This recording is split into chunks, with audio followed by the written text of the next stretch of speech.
Welcome to Talking Heads on USA Global TV, starring the one and only wonderful Dr. Jacalyn.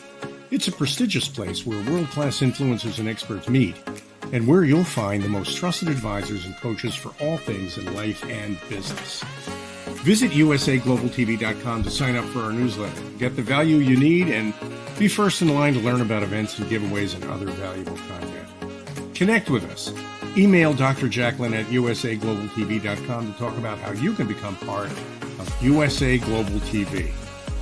That's USA Global TV, where the doctor is always in.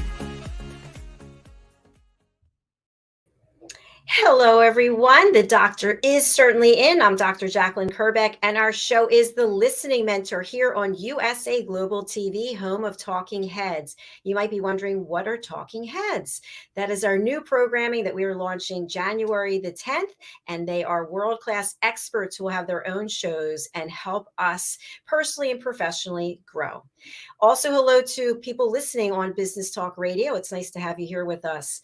Our show is all about showcasing elevated listeners. What are elevated listeners? Well, they're people. They are people who have taken the Power of Listening courses and they have graduated. And they are with me on this journey to help bring inner and world peace by taking the time to authentically listen to one another. We have two people here today I have the utmost respect for. I really care about both of them deeply, Mr. Cini and Mr. Hiett Ives. Welcome. Good Dr. Jacalyn, Hiett, Ives. How are you guys? Oh, Al, I noticed the temperature has changed in your facility because your fan isn't on. Oh, you've noticed that? I do, yeah. Very observant, Hiett. Not only a good listener, but observant as well. A very observant human being as well. He knows what to do while you're counting to 10. Gentlemen, I'm so happy that you were going to be here on Wednesdays for the rest of the year. Maybe I can coach you into doing it next year too. We'll see. But I'm really excited about this program. And I just want to let our audience know that the fact that you both have invested your time and money to become an elevated listener is really important, because what it means is, as a business person, you actually are taking the time to listen to what your clients want, what your customers want, what the people in your circle want, how you can help and give them a safe place to share. So that really needs to be recognized and acknowledged. Congratulations. Thank you. Thank you very much. All right. I'm going to start, before we go into this fabulous role play that you two are going to do together, I'm going to start by spotlighting Al. Tell us a little bit about the work that you do at BCAT. Well, thank you, Dr. Jacalyn. We work with groups and teams to align the people who are members of those groups and teams with the purpose that the group or team serves. What we found in our experience, and we have some science to back this up, although the experience itself is actually not science-based entirely, it's actually a lot of fun.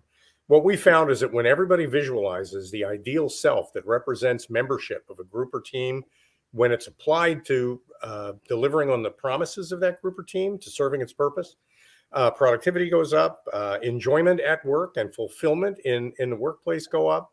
All the things that we want for our people and for ourselves improve. Most people don't even try it because they don't know how to do it. We have a tested, tried, and proven method that is repeatable, that's worked over and over again, that gets people aligned with their purpose in very short order. And so I'm hoping people will reach out to me at al.cini@getbcat.com and talk about how we can do this for you. Fantastic, Al. We have to update your banner to include your email address. I'm going to do that. Okay. And I'm going to go over to Hiett, but I want to give a big shout out to Mike Harder, who is watching. Thank you, Mike. It's nice to hear from you. Great. Okay, Mr. Hiett Ives, tell us all about your work in the trade show world as an author, as a B2B strategist. Well, one of the ways our people can learn how to do things better is use open-ended questions, asking open-ended questions. And that's one of the things that I do. In fact, I have a trade show guarantee, trade show leads guaranteed from my business-to-business trade show marketing operation. And it's through using open-ended questions. I am also an author of a book on successful event strategies, and also in the world of the use and abuse of the English language. That ain't not right, use and abuse of the English language. Great. So that I can teach you what to say and how to say it, and I use it especially in the world of business-to-business trade shows. Thank you. And gentlemen, you both have newsletters. How can people sign up for them? Is that through your email address? They go to your website? Yeah, either Hiett through hiettives.com, Hiett at hiettives.com, or hiettives.com, and you can sign up for it there. And for Thank me, you. it's getbcat.com, or just send me an email, al.cini at getbcat.com, and I'll enroll you. But thanks for the opportunity to share that, Doc.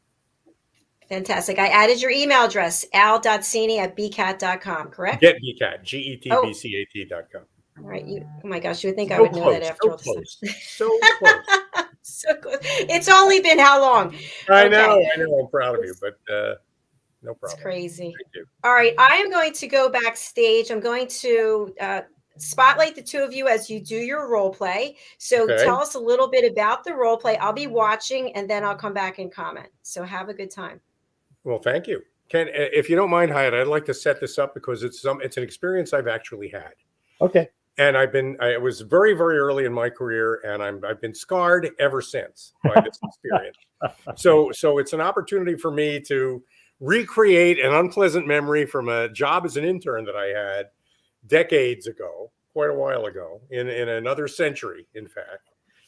And just to set this up, and I know you and I discussed this the other day, and I hope you really enjoyed your vacation. And after the show, I want to hear more about that. But we talked about this the other day when you're communicating parent-child, and not necessarily parental children, but let's say superior to subordinate inside of an organization. Often, especially on the superior side of the conversation, walls are built, and getting through those walls is sometimes challenging because you're going to be playing the heavy, the superior end of it. I'm going to be playing the scarred for life intern. And so I know you're going to know what to do. Before you got scarred. Exactly. So I know you're going to know exactly what to do and where to pick up on this. So let's start with me, the 18-year-old intern. We work for a maintenance shop. What we do is clean floors and mop up and sort mail, and we do all the odds and ends that need to be done to make the company we work for successful, that most people ignore. And I'm an 18-year-old intern. I'm working just for the summer, and you're my boss, and you're really not at all interested in talking to interns, let alone me. So let me go ahead with me, and you tell me how you handle this as a bad boss. Okay. So Hiett, listen, you've got me sitting all by myself, sorting little screws, medium-sized screws, and big screws into 3 separate piles. Every time I'm just about finished with it, you dump more screws on me. And I've been sorting the small, medium-sized, and large screws into 3 separate piles now for 3 days. I know you don't trust me to do anything else around here. I know the only thing I can do really is sort these screws. I got to tell you, it's starting to make me crazy. I have this idea. I want to build a machine. Wait, whoa! Hey, before you give me your idea here, yeah. do you know how important those screws are to this operation? Well, yeah, Hiett, I figured they had to be important. I mean, I never really actually see anybody do anything with the screws after I sort them, but I'm sure those screws are important in the organization. I know that. Before you go off on your rant, you ought to at least learn what they're all about. Now, when you're ready to learn what they're all about, you come back to me. Now, what else did you have to say? Well, I can't think of anything else to say. You pretty much shut me down completely, but I did have this idea. Do you want to hear the idea? Oh, go ahead. What? All right, I got this idea. If I take a piece of wood and I cut 3 holes in it and I attach it to a motor and I spin, and we have all that stuff around here in the maintenance shop. If I spin that wheel around and I cut those holes right, the small screws, the medium-sized screws, and the big screws will sort themselves into 3 different piles. I can build a machine that'll do that, right? Do you know how long we've been doing this? Do you know how long we've been in business? No. How long? 50 years. 50 years. And you're how much? 18? So we've I'm been 18 doing years this before you were even a glimmer in your parents' eyes. old. And you're coming to me telling me you got a better way to do it? I could. I don't think it's a bad idea. All I need is maybe a day. A day. Yeah, probably take a day. To do what? What do you want to To make this thing that'll sort these screws, and then you'll never need to give this crappy job to anybody. So once we've done that and it quote unquote works, what in the blazes are you going to be doing? Hiett, I think we played this out, and I got to give you credit. I am getting flashback sweats. Exactly and I got to tell you too, I was way more open with you than I ever would have been to my boss at the time. I'll wait till you're hooked up again. Yeah, I'm back. And that's okay. I was way more open with you than I was terrified of my boss, and I don't think that came through. We didn't have enough time to show that. Yeah. But that whole look at me, look what I'm doing thing was, I always felt what I had was of value, but I never felt like anybody your age relative to mine had any time to listen to any of it at all. And you just you exemplified for me precisely why next summer I don't want to be an intern here. Yes. I'd rather be an intern somewhere else. Yeah. So and I think this is I think this plays out so commonly in corporate America. Dr. Jacalyn, I know you're back there. Come on back. Here I am. Yes, so that was a great role play, and I think that this happens all the time, and it can happen in the reverse. So I'll give a quick example, and then we'll talk about the role play. I was calling on a Fortune 500 company, and the executive who had the decision power, he owned the budget. He was 20 years younger than me. And he looked at everything in a completely different way. And when I went into the office, because there was somebody there before and he left and this guy took this place, I thought, what? How am I going to work with this person who's 20 years younger than I am? They don't know what I know. They can't possibly make a decision unless it's the one I want them to make. So this does go on all the time. And what happens is we just close our ears because we've already made a judgment. Like Hiett, that comment, I loved it about you've been in business for, what'd you say, 50 years or something? How long? Do you know how long we've been doing this? Yeah. Yes. I did actually hear that verbatim back then. Yeah. So when you said that gets said all the time. So you said that, and then Al's immediately put down. Like, hey, dummy. Hey, you young, you don't know anything, right? Yep. Well, that ended the role play. I mean, if you think about it, that's pretty much go back to sorting your screws, kid. Yep. Why are we even having this conversation? And, and that is pretty much how it played out in reality. I remember it vividly. No, I mean, I probably remember it less painfully than it actually was at the time. I think I've outgrown it and I've kind of lived. I mean, I was an adorable kid. I didn't get ugly till I was about 45 or 50. And up until then, I was a charming little guy. And so I had good people skills and I was able to get around people. But this was an experience that I remembered, no matter how doe-eyed, adorable and charming and beta dog I was, there was just no way around Hiett back in 1968. Well, I will give you another perfect example. My wife's father, we had to put him into a senior living home, and we put him into a home that was designed to hold 150 people, and they had just opened, and they only had 50 people. I thought, oh boy, he's going to get fantastic service because they were fully staffed and everything. And I saw these young interns coming out of medical school and nursing school and all of this, excited about taking care of these older people. Management that they put in there was horrible. They had brought somebody that was a second tier at one of their other facilities, promoted that person to manager, didn't train them correctly, and I literally saw these young, excited people within 2 weeks turn into gruff, despondent, what the hell I got myself into people.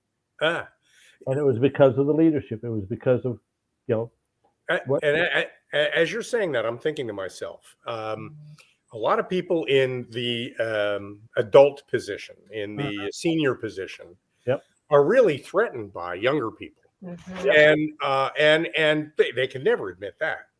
So instead of admitting it, what they do is communicate out how everything they've ever done in their lives is more important than anything any of these kids is ever going to do in their lives.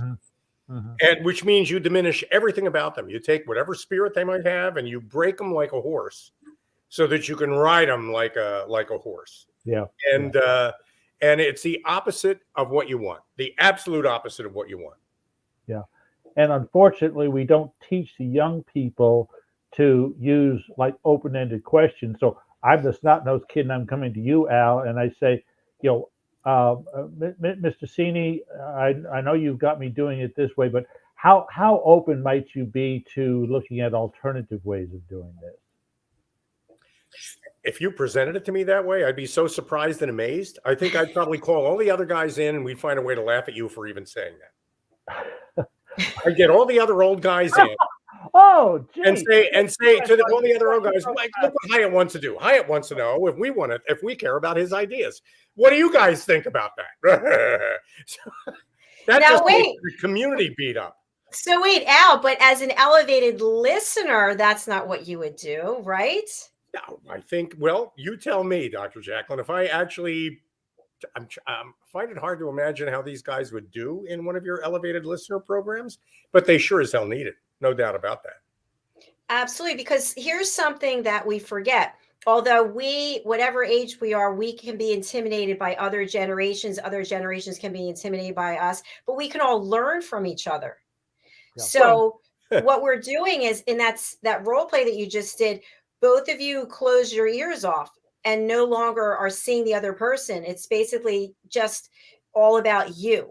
And that's what we do as people in general. It's about us. And we don't want to hear someone else's point of view, because if we hear someone else's point of view, it might actually mean that we need to change what we're doing, how we're. Yes, there it is. What? Pretty shocking. Pretty shocking. What I heard in the day, by the way, is, hey, college kid. So you got an idea, college kid? Hey, everybody, come here. The college kid has an idea. Let's listen to what the college kid wants to do. Now, what you've really done is created an audience of old guys who are going to laugh at the young guy, the intern, right? And I was a tough summer for me because I got a fair amount of that from them over the course of that summer, pretty much all the time. And yeah, I was a college kid. And that was another thing. They were threatened by the fact that I had a college education and they didn't. There was just a whole lot of insecurity there that I didn't recognize at the time. As an 18-year-old, I just saw that as bullying and cruelty. Well, and it could happen the other way around. I worked for an oil equipment company back when the bottom was falling out of the oil industry. And they bought a piece of property out of town, out in the country, on a major freeway, but it was way out from town. And their intent was to hire local young people who needed a good job, and use their enthusiasm and youth.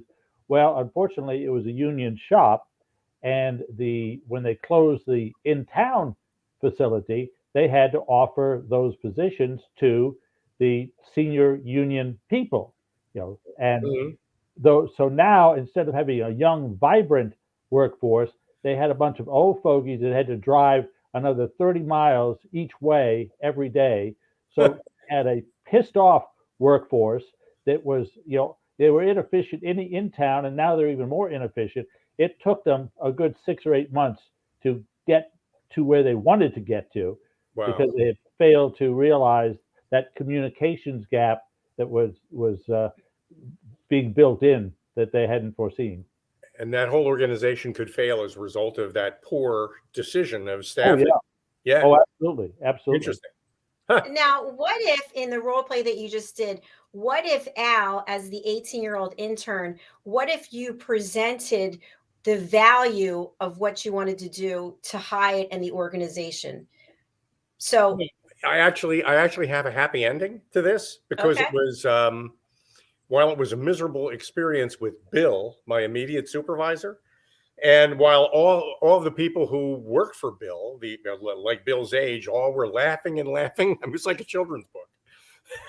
I was laughing. Everybody was laughing and laughing. There was one guy, Zeke, believe it or not, who never said much at all. And I always figured he was the crankiest of them all. And after everybody was finished laughing and they saw what it was doing to me, Zeke said, let me work with the kid. Give me a day. Let me work with the kid. So I had this idea, but I didn't have any skills. I didn't know how to cut wood. I didn't know how to attach a motor. I had an idea, but I didn't know how to make it happen. Zeke was brilliant at working with tools and working with wood. And he actually sat down with me to understand what I was trying to do. And he and I built a machine that was a piece of wood that had 3 holes in it that was attached to an electric motor. And the next day when you dump screws in it, the screws were automatically sorted into 3 different piles. Mm-hmm. That's pretty cool. Mm-hmm. One guy. It was just one guy who said, let me work with the kid. He said, let me work with the kid. The last guy I would have expected. Mm-hmm. I mean, he was laughing with the other guys. And then he said, let me work with the kid. Let's see. I mean, really, the truth is they didn't need the screws sorted. They just knew they were stuck with me as an intern. They were trying to find something I could do. They gave me this crappy, miserable job. I mean, the job really didn't have any particular value at all. But this guy, Zeke, worked with me for a day. And he never did it himself. He always said, now, how would you do it? And what do you think? And why do you think this isn't working? And I'd say this. And then he'd say, okay, we'll cut the hole and put it here. Now let's take a look at it. It turned out to be a great day working with Zeke that started out as an awful day working with Bill. Thanks for sharing that story, Al. It sounds like Zeke actually took interest in you and then actually listened, as opposed to initially it sounds like he wasn't listening like everyone else. So how did you feel when he actually changed his perspective and actually was encouraging you? I can't tell you how excited I was when we turned this thing on and actually started to sort screws. And I can't tell you how much fun it was to watch Bill look at that when it was all done and Bill now had to figure out a comfortable place to land after all the trouble he caused. Wow, that's quite a story. So it was actually turned out to be a fun experience, but it didn't start out that way at all. And it was really just forget how old I am relative to you, forget how senior I am relative to you. Let's just think about the problem. It tickled Zeke enough because he was a problem solver. And this is where I think we can help educate the young snot-nosed kid, and by having them use the open-ended question technique. How open are you to this? How interested are you in seeing how this might be made better? Who in the operation would benefit were we to do it this way? The who, what, why, when, how. The guarantee that I offer my clients in the trade show environment is through the open-ended question technique. It took me 1.5 years to train myself. There were no classes in how to use open-ended questions, or at least back in the day, I didn't know where to look for them. So I literally willed myself into asking open-ended questions. Now, were we to include that as an element of business preparedness, that's important in college, my goodness, how much more valuable would that snot-nosed 18-year-old kid appear to management were they to come at it from that direction?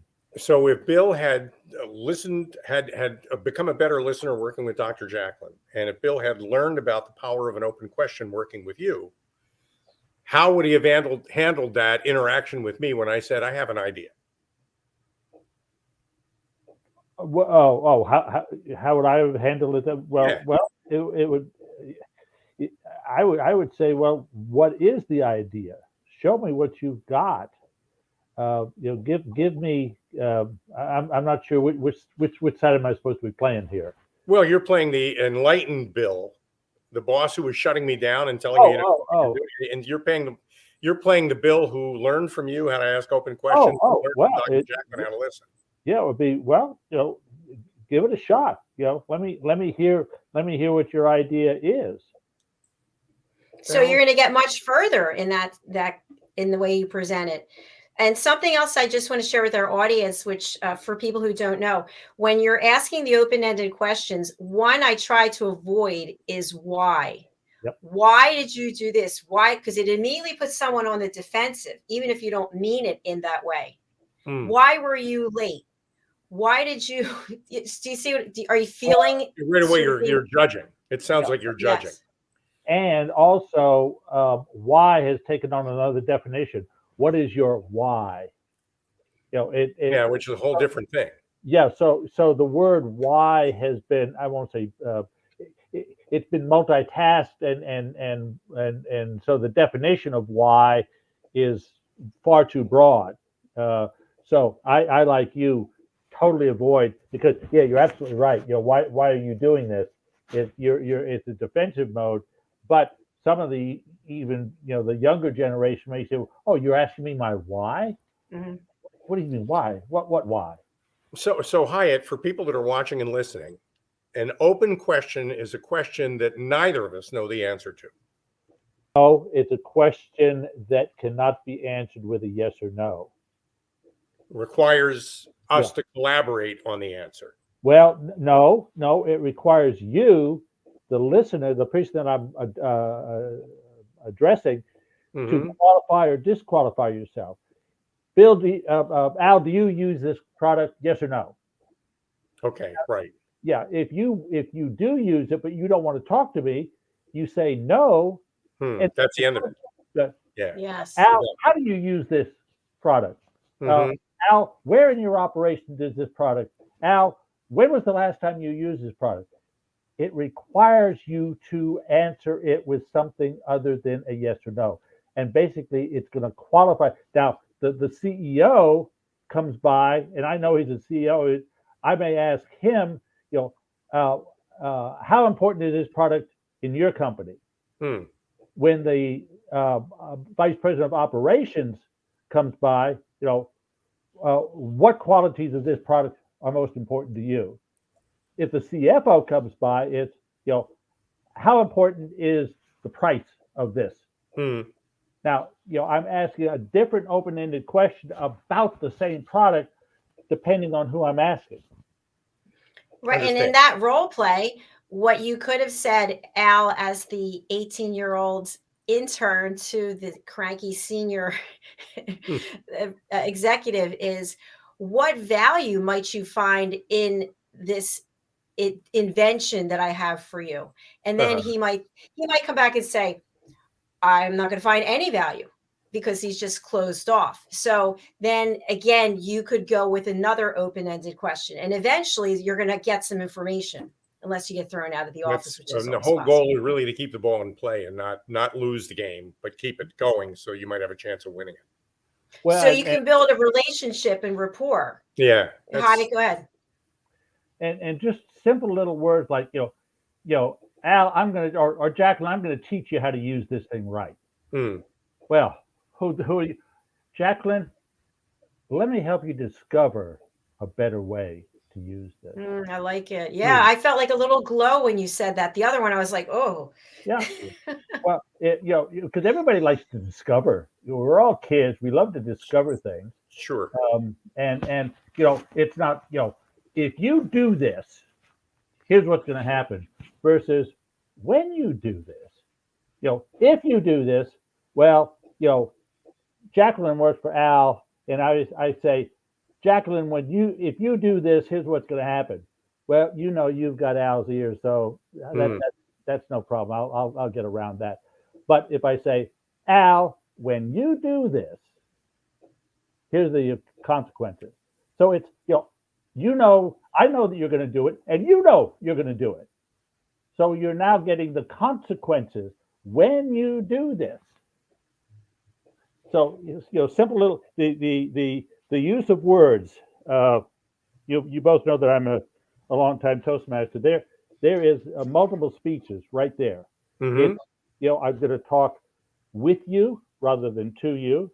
I'm going to help you discover things rather than teach, and then I'm going to teach you to use when instead of if. That's a 2-minute, 5-minute, 15-minute, hour-long presentation right there. Good.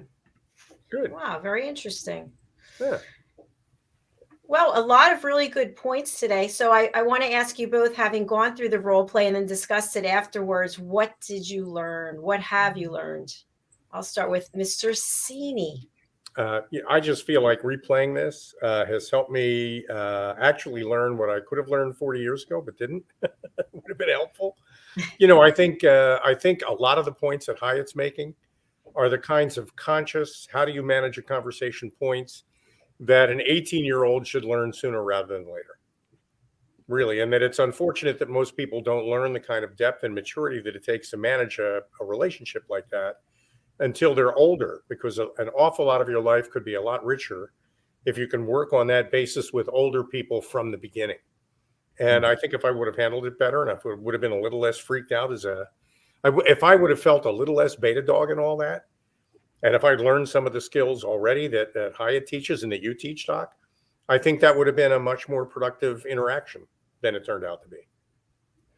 Do you feel like now you've kind of had a little bit of a therapy session and you can let go? Well, I feel like, well, I let go of it actually a long time ago, but I never forgot it. I never forgot it.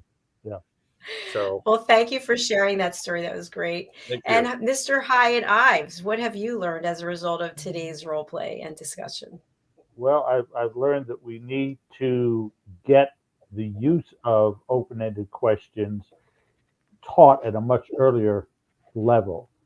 Get that into the mindset of high school students and college students, so that when they get out there in the real world, if they feel in a confrontational situation or feel in an unused situation, they have a better way of presenting themselves and their ideas.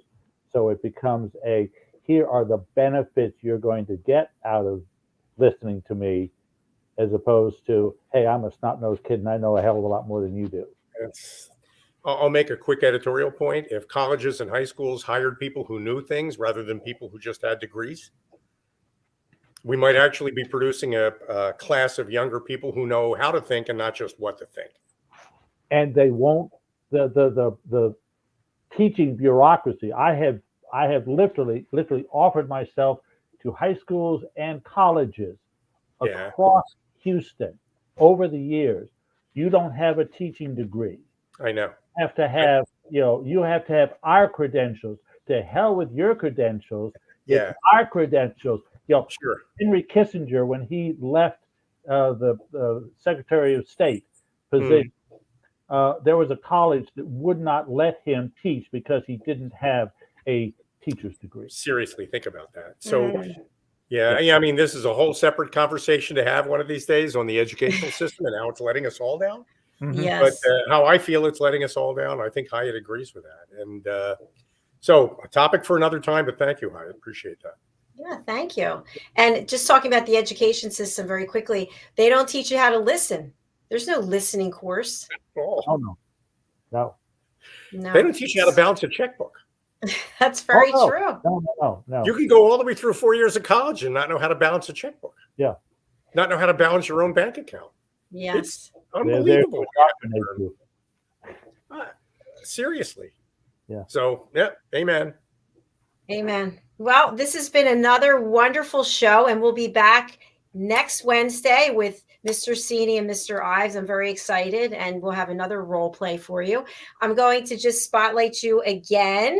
And Mr. Cini, I have created the new banner. Let's take a look at it. It's very exciting. Here's our chance to give it a dry run. That's it. That's okay. So, Al, please let everybody know how to reach out to you. Thanks, Dr. Jacalyn. It's if you're thinking about pulling together a team building experience, we have an idea. Better than the idea I had when I was 18 as an intern, how to pull a group of people together around their purpose, which is more effective than paintball and bowling and Pollyanna Christmas gift exchanges. And I hope you'll reach out and give me a call, 855-999-BCAT or al.cini@getbcat.com. Thank you, Dr. Jacalyn. Thank you, Al. And Mr. Hiett Ives. I love saying that. Mr. Hiett Ives. Such a cool name. It's very cool. How can people reach out to you? Hiett at hiettives.com. Where's my banner? There I got it. There it is. Hiett at HiettIves.com, and it's Hiett, Hiett. Think of the hotels, but spell it differently. Hiett at HiettIves.com, 832-372-6900. That's 832-372-6900. You can find me on LinkedIn as well. And I will help you with your use and abuse of the English language, or doing trade shows, or anything in between. Well, thank you, Hiett. I'll just say one more thing real quick, and that is Hiett Ives is who I want to be when I grow up. It's just that I have no plans of doing so. But if I ever do, he'd be the guy to grow into. Oh, you two are so much fun. Well, as we close out our show, we're going to do a little dedication to our mutual friend, Diane Floyd Boehm, who is taking the world by storm. She has created yet another masterpiece, Song of Peace. No pun intended, peace and peace. And this is voiceover and produced, directed by Mr. Al Cini. So let's take a look. And we'll look forward to seeing you next week, folks. Bye, everyone. Thanks. Kapayapaan, kapayapaan, kapayapaan. Diane Floyd Boehm's A Song of Peace tells the story of a young lad named Tommy whose fervent wish for peace on earth touches the hearts of his friends and family, spreads to his community, and eventually unites the whole world around making his dream of peace a reality for everyone. Sit down with the children in your life and share Tommy's amazing story of love and hope. Sing your own song of peace and invite the children to join you. Tommy's tale is more than just a story. It's a movement, and everyone's warmly welcome to take part. Kapayapaan, kapayapaan, kapayapaan, kapayapaan.